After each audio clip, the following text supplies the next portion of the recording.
If you plan on delivering animation files to your client, it is much more important that you pre-plan your output with your client before you begin rendering your animations.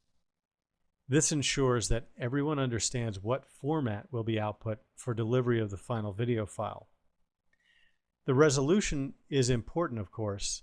If you are rendering high resolution, say for 1280 by 720 or above, you may have problems playing those back reliably on some standard computers.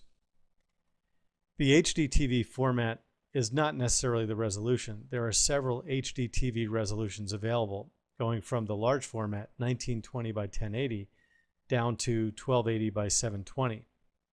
And this format is becoming increasingly popular as HDTV moves into people's homes and into businesses. Another possibility would be that you would render a low resolution animation that's going to be put up on a website so that anyone can play it back. Or you may be going to a service like YouTube with a resolution, say, of 320 by 240 or 640 by 480. Again, because of the range of possibilities, it's important to make that determination early on in the project. In general, the file types you'll be using are going to be AVI or QuickTime formats. Again, determining upfront what your needs are will determine whether or not you deliver in one of these formats. There are several other formats available for video delivery that we have not discussed here, including MP4 and MPEG. You might think, it's easy. I'm just going to render an AVI file.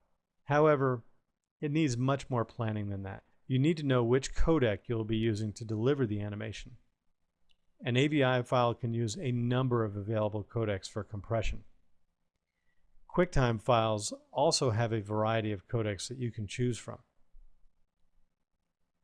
The codec is the method that is used for compressing and playing back the video file on a computer. So it's critical that you choose one that your client can play back, because you can send them a file that looks fantastic on your computer, but if your client has an older computer system, it may not play back smoothly or at all on their computer system. One popular codec is H.264.